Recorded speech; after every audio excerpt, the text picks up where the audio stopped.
want to say the intro like we're going to do a segment on... I like when you do the intro.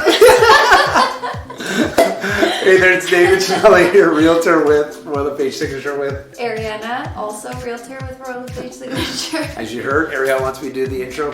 So we're doing a new series on Fast Talk Fridays, in which we're telling people, if you have a tenant and you're looking to sell, there are some things you have to look out for. So we're trying to do like a little series, maybe a 3 or 4 part series. We haven't recorded everything yet, so we'll let you know how it goes. So today's topic so if you are looking to sell a unit, usually it's like a house or a condo, and what you have a tenant there are things you have to keep in mind. And so for today's topic, what are we looking at?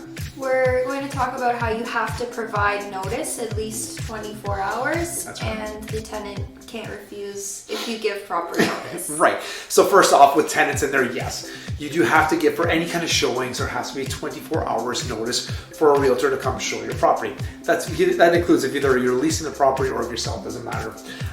So what is proper notice? Written formal notice, like the tenant has to acknowledge receiving it in some way. Well, it has to be some sort of written knowledge. So sometimes, did you know the email doesn't even include written knowledge? Okay. And the reason why is maybe your computer's open.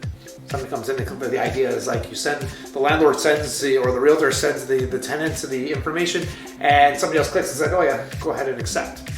In reality, that's the idea about it. So what we a lot of times will do is with our office, we'll have written like information, but we'll also follow up with the tenant, making sure everything's okay and they know that that's happening.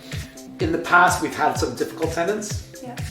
And this is where the rule of law comes, in which we physically had to write everything. They got an email, as well as we physically wrote the times that the realtor was showing the property, who was showing the property, and we posted it on the door 24 hours before. We took a picture of it. We sent it to them as well. There's no end, which was time stamped. Yeah.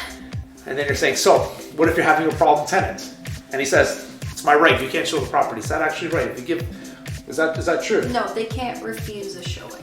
That's correct. If you've done those steps, if you have a problem tenant, in which he's saying or she is saying, I'm not going to show the property at all. Well, if you've done the proper steps that we just mentioned, you have written notice, you've put it on their door, you've taken the picture, you showed them. You are, as the owner and your legal representative, which would be your realtor, are allowed to enter that premises to show the property. They cannot refuse. What happens if the tenant still refuses and barricades the door? You have to call the police. That's correct. It's like a form of trespassing, I guess it is. So yeah, believe it or not, the tenant in that kind of situation does not have the legal right to refuse you to go into the property. So just something to know. Yeah. We tell these things because, believe it or not, it's happened. Be careful when you are renting. Like, listen, I'm a landlord myself. I know the way things go, but sometimes you do have tenants which aren't always that nice. So be aware. All right, hope you enjoyed this segment. Thanks. We're going to let her pick the next topic. Okay. Bye, guys. See ya.